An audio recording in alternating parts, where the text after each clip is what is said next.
Have you ever stood between two paths and felt completely stuck? Maybe you're choosing between becoming a senior engineer or a manager. Maybe it's deciding whether to stay in your current job or start over somewhere new. Maybe it's choosing between security and passion. On the surface, it looks like you're trying to make the right decision. But if you look a little closer, you may discover that you're not actually afraid of choosing. You're afraid of choosing wrong. And those are two very different fears. Because choosing is simple. Living with uncertainty is not.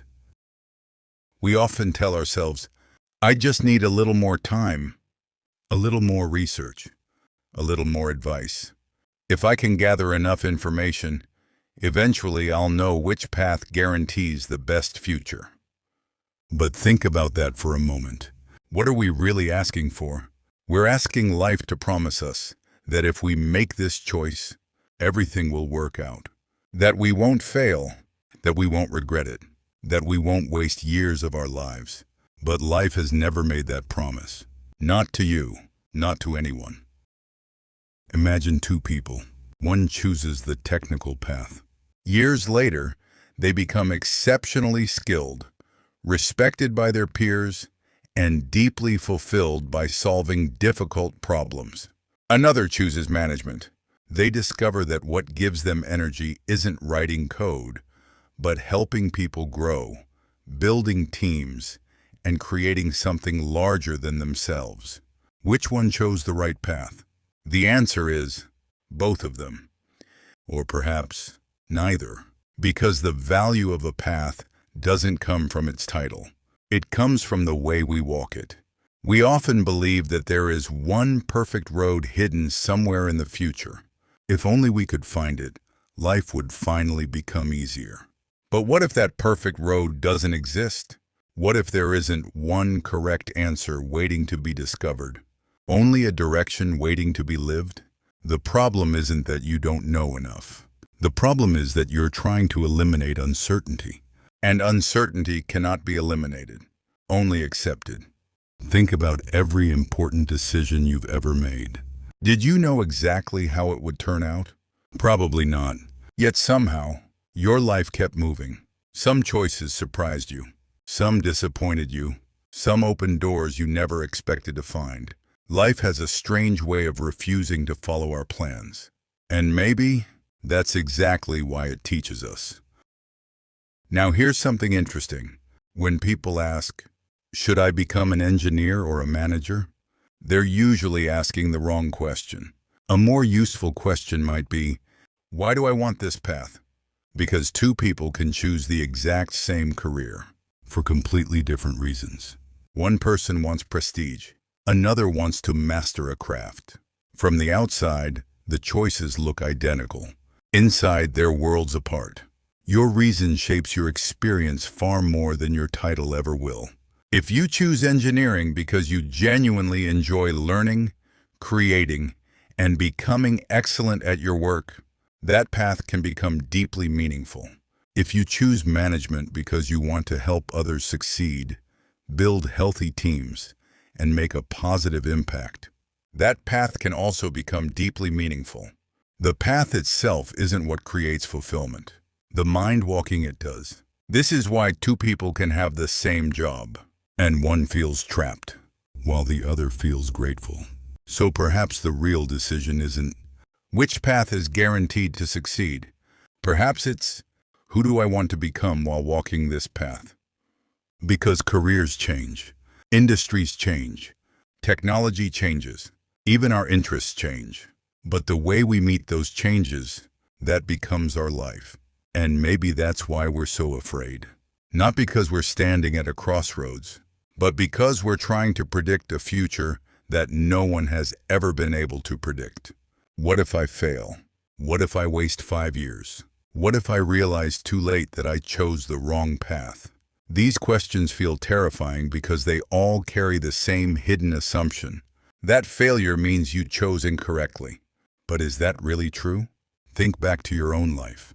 Have you ever looked back on something that once felt like a mistake, only to realize it became one of your greatest teachers? Maybe it was a relationship that ended, a job you hated, a business that failed, or a dream that simply didn't work out. At the time, you probably wished it had never happened. But looking back, you can now see that it changed you. Not because it gave you success, but because it gave you understanding. Success teaches us what works. Failure teaches us who we are. It reveals our fears, our values, our limits, and sometimes our true direction. Without those experiences, we might spend our entire lives climbing a ladder, only to discover it was leaning against the wrong wall. So maybe failure isn't proof that you chose the wrong path. Maybe it's simply part of walking any meaningful path. We often imagine life as a map with one perfect route. If only we could find it. If only someone wiser could tell us which road to take. But perhaps life is less like following a map, and more like learning to walk through a forest. There is no glowing trail waiting just for you. No sign that says, "This way to the perfect life." The path becomes clear only because someone keeps walking, not because it was already there. And that changes everything. Because if there is no perfect path, then your job is no longer to find certainty. Your job is to walk with awareness. So how do you actually make a decision? Here's a simple practice that has helped me many times. Before choosing any path, ask yourself 3 questions. First, does this path fit who I truly am? Not who my parents want me to become. Not who social media tells me I should be. Not who earns the most money, but who I genuinely become when I'm fully alive. Second, does this path allow me to contribute something meaningful to others? Money matters. Of course it does. But if money is the only reason you're walking a path, one day you'll arrive with a full bank account and an empty heart. Meaning gives us the strength that ambition alone cannot sustain. And finally, pay attention to your mind. When you imagine yourself walking this path, does your mind feel lighter or heavier? A light mind doesn't always mean the path is easy. It simply means you're moving with honesty rather than fear. A heavy mind often comes from trying to prove something, trying to impress someone, trying to avoid judgment, trying to guarantee an outcome that cannot be guaranteed. Listen carefully. Your deepest wisdom often whispers. Fear usually shouts. For a long time, I believed that making the right decision would protect me from regret. Now I see something different. Regret doesn't come from choosing imperfectly. It comes from refusing to live fully once we've chosen. Every path asks something from us. Patience, humility, courage, kindness, curiosity. No road is free from difficulty, but every road can become meaningful if we walk it with the right heart. There's an ancient teaching that completely changed the way I see decisions. It reminds us that while we can choose our actions, we can never fully control their results. Life is shaped by countless conditions beyond our control. People change. Opportunities appear and disappear. The world itself never stops changing.